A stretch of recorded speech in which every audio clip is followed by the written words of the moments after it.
أعوذ بالله من الشيطان الرجيم بسم الله الرحمن الرحيم لقد جاءكم رسول من أنفسكم عزيز عليه ما عنتم حريص عليكم بالمؤمنين رؤوف رحيم فإن تولوا فقل حسبي الله لا إله إلا هو عليه توكلت وهو رب العرش العظيم. نانی درس کے ان شاء اللہ العزیز سورۃ توبہ پارہ نمبر 11 رکوع نمبر 16 آیات نمبر 128 129 دو آیاتونه چې نو هغه ویلې کېږي. دې صورت کې چې نو هغه اکثره حصہ د جهاد باندې مشتمله وه، نو د هغې ذکر چې نو هغه وشولو. نو وساخر کې الله جل جلاله په دې دوه آیاتونو کې د حضور علیه الصلاۃ والسلام چې نو هغه تذکره کوي چې دا جهاد دا ګورئ نو هغه ستاسو د فایدې دپاره د حضور علیه الصلاۃ والسلام ستاسو سره جهاد کول یا د صحابه ستاسو سره جهاد کول، نو دا ستاسو د فایدې او د کامیابۍ دپاره ولو. که نه بذات خود نبی علیہ الصلوۃ والسلام دیجنه نو هغه تاسو د نبی علیہ الصلوۃ والسلام ته ډیر ګران یې، او نبی علیہ الصلوۃ والسلام انتها درجه خواهش دی نو هغه ده چې تاسو ټول چې دی نو هغه مسلمانان شي، کامل شي. او بیا نبی علیہ الصلوۃ والسلام چې نو هغه الله پاک رؤوف او رحیم چې نو هغه پیدا کړی دی،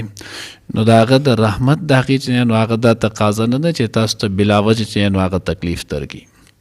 نو الله وی لقد جاءکم، یعنی یا ایها الناس لقد جاءکم،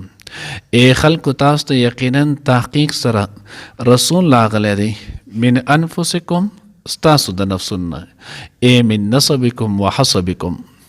چې د الله پیغمبر د ستاسو چې نو هغه د نسب نه هم دی، ستاسو چې نو هغه په شانتي ستاسو په شانتي بشر هم دی. حضور علیہ الصلوۃ والسلام دا ستاسو د نفس نه ستاسو په شانتي بشر دی، نو تاسو دی او پیژنئ هم په قلاره په اسانه چې نو هغه پیژندلی کېږي، او د حضور نه تاسو استفاده چې نو هغه دا هم په اسانه کولی شي. ځکه کله انسان چې نو هغه خپل هم منصب د هغه په شانتي کس وي، نو دی د هغه نه استفاده چې نو هغه پوهه په اسانه حاصلولی شي. خو که چېرته چې نو هغه دوی د یو بل چې نو هغه مخالف وي،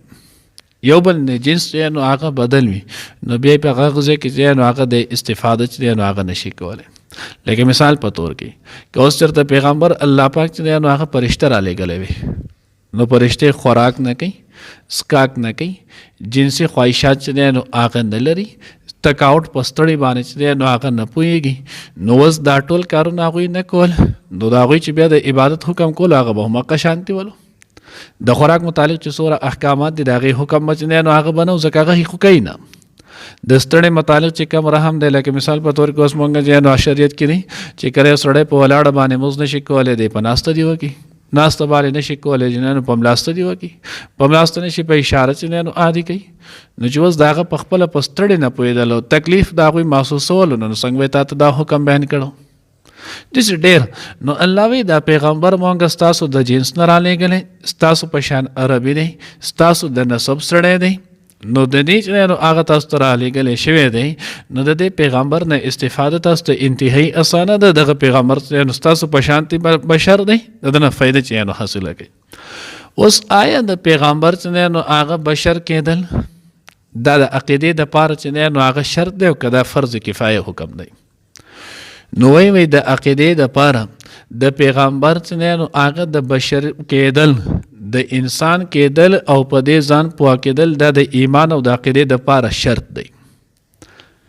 فتاوه علمگیری زموږ د احناف چې نو هغه مشهور او معروف فتاوه ده،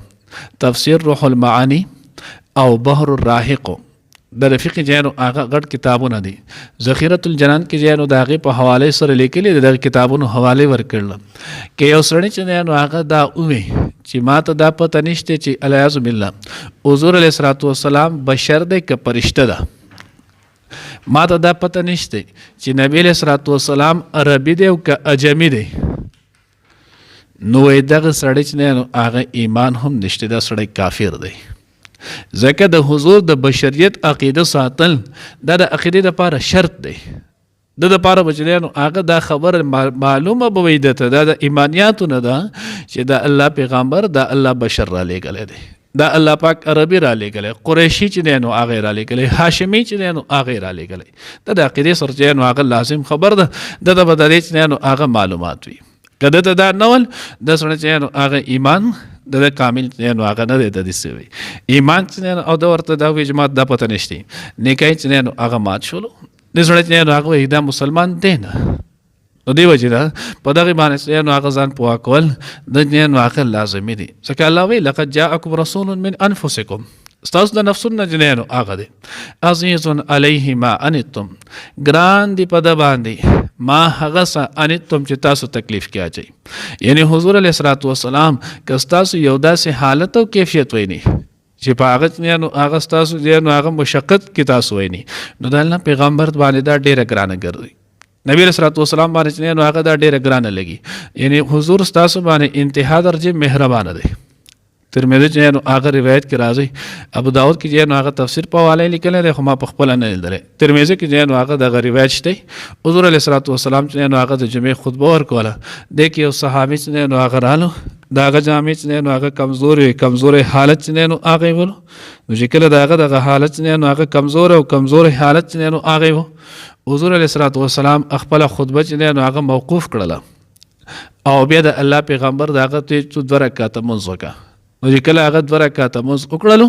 نو د خلکو چې نو هغه ولیدلو ټول خلکو چې نو هغه ولنو چې د دومره کمزوري حالت دی. بیا د هغې نه وروسته نبی علیه الصلوۃ والسلام خطبه پوره کړه او بیا نبی علیه الصلوۃ والسلام د ده دپاره چې نو هغه تاسو چاندو کې تاسو وګورئ د ستاسو ورور دی د مسلمان دی د دومره کمزوري حالت دی د سره تعاون چې نو هغه وکړي. نو اوس وګوره حضور علیه الصلوۃ والسلام ځکه الله وی عزیز علیه ما انتم، تاسو باندې چې کوم مشقت او تکلیف راځي دا د الله پیغمبر باندې ډیر ګران وي. د الله پیغمبر نو هغه دا نشي برداشت کولی. حریص علیکم بالمؤمنین، او د الله پیغمبر نو هغه حریص علیکم هغه د حد نه زیات خواهشمند دی، ډیر نو هغه حرص کوي تاسو باندې. یعنی د الله پیغمبر نو هغه تاسو مبارک ډیر زیات نو هغه نرم دی. بالمؤمنین رؤوف الرحیم، مسلمانانو باندې چې نو هغه رؤوف دی رحیم دی. نو بعضې چې نو هغې معنی کړې ده لکه مثال په طور کې مدارک کې معنی کړې ده رؤوف بالمطیعین، چې کم کسان تابعداري په هغوی باندې چې نو هغه رؤوف دی. رحیم بالمذنبین، او کم کسان چې نو هغه ګناهګار دی نو د هغوی دپاره چې نو هغه رحیم دی. دغه شان حدیث مبارکه کې چې نو هغه راځي چې روایت نو هغه نقل کړی دغه چې نو تفسیر مدارک هم ذکر کړو، خازن هم دواړو چې نو هغه قول دا ذکر کړی دی چې د الله د یو پیغمبر دپاره هم الله خپل 2 صفتي نومونه چې نو هغه نه دي جمع کړي. د یو پیغمبر دپاره هم الله پاک خپل 2 صفتي نومونه چې نو هغه نه دي جمع کړي. صرف او صرف د محمد رسول الله صلی الله علیه وسلم نه چې الله رب العزت د نبی علیه الصلوۃ والسلام دپاره خپل 2 صفتي نومونه چې نو هغه سری یو ځای چې نو هغه جمع کړي، یو رؤوف او دویم چې نو هغه رحیم. خدای یاد ساتي چې د الله په باره کې نو هغه صفاتي نمونه دي او د حضور علیه الصلوۃ والسلام په باره کې نو هغه د مخلوق په اعتبار سره دي چې مخلوق کې د ټولو نه زیات نو هغه شفقت کوونکی او د ټولو نه زیات رحم کوونکی نو هغه حضور علیه السلام دی. فإن تولوا فقل حسبي الله،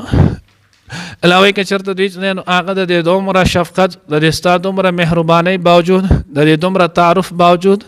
بیا هم دوی چې نو هغه روګرداني وکړي مخ چې نو هغه واړی نو تو وایه حسبي الله، کافي دی ما دپاره الله، لا اله الا هو، نشته بل معبود سوا چې نو هغه نه، علیه توکلتو، په هغې الله باندې چې نو هغه توکل کوم زه، وهو رب العرش العظیم، او هغه چې نو هغه مالک دی د عرش عظیم. اوس الله رب العزت نو هغه عرش عظیم وي نو عرش عظیم په دې وجه باندې وي چې الله رب العزت په کائناتو کې د ټولو نه لوی شي نو هغه د الله عرش دی. زمکې د او اسمانونه دي دا ټول نه چې نو هغه لوی شي هغه د الله جل جلاله چې نو هغه عرش دی. نو د هغه عرش چې نو هغه الله پاک مالک دی. نو په مخلوق کې د جسم او د حجم په اعتبار سره د ټولو نه غټ شي نو هغه عرش مولا دی. او د مرتبه او پشان په اعتبار سره د ټولو نه لوی چې نو هغه رسول الله صلی الله علیه وسلم دی. نو ځکه الله وی وهو رب العرش العظیم، تو وایي چې ما توکل کړی په هغه ذات باندې چې هغه مالک دی چې نو هغه د عرش عظیم د لوی عرش. حضرت ابی ابن کعب رضی الله تعالی عنہ چې نو هغه فرمای او دغه روایت چې نو د عبد الله ابن عباس رضی الله تعالی عنہ نه هم دی. هغه د دواړه آیاتونه د قرآن پاک چې نو هغه اخیرنی آیاتونه دي، دینه ورسته چې نو هغه بیا نور قرآن پاک د دې نزول نه دی شي. او د فضایل کې چې نو هغه ډېر شي دي، خو یو فضیلت نو یو حدیث نو حضرت ابو درداء رضی الله تعالی عنہ چې نو هغه لیکلی دی، وایي څوک چې دا دعا وایي فقل بچنینو هغه به سره نوای صرف د دې زینا حسبی الله لا اله الا هو علیه توکلت وهو رب العرش العظیم. نو څوک چې نو هغه دا دعا سحر او پیری وای نو الله رب العزت به د تمام ورځ چې نو هغه کفایت وکي. څومره چې هم په د مشکل کارونه سورې مشکلات دي، الله به د انسان دغه تمام مشکلات چې نو هغه به آسان کی. او څوک چې نو هغه ماخام دا دعا وزله وای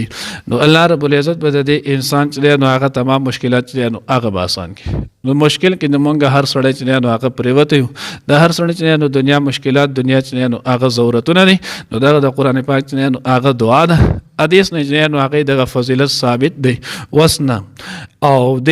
دعا چې نو هغه د سحر او ماخام حسبی الله لا اله الا هو علیه توکلت وهو رب العرش العظیم وزل چې نو هغه سحر وای وزل چې نو هغه مخام وای. الله دې موږ تصیب او نصیب کی. لقد جاءکم تحقیق سره راغلی دی تاسو ته رسول پیغمبر من انفسکم لستاسو چې نو د نفسونو نه عزیز ګران دی علیه پاغه باندې ما هغه څه انتم چې تاسو ته تکلیف درکې حریص او د حد نه زیات خواهشمند علیکم په تاسو بالمؤمنین او په مؤمنانو باندې رؤوف شفقت کوونکی رحیم او مهربان دی. فإن تولوا پس کچری تاسو مخ واړولو فقل نو اوایا حسبی الله کافی دی مال الله لا اله نشته چې نو هغه بل څوک معبود الا هو سوا د غنا علیه پاغه باندې توکلت ما توکل کړی او هو رب العرش العظیم او هغه د مالک د لوی عرش.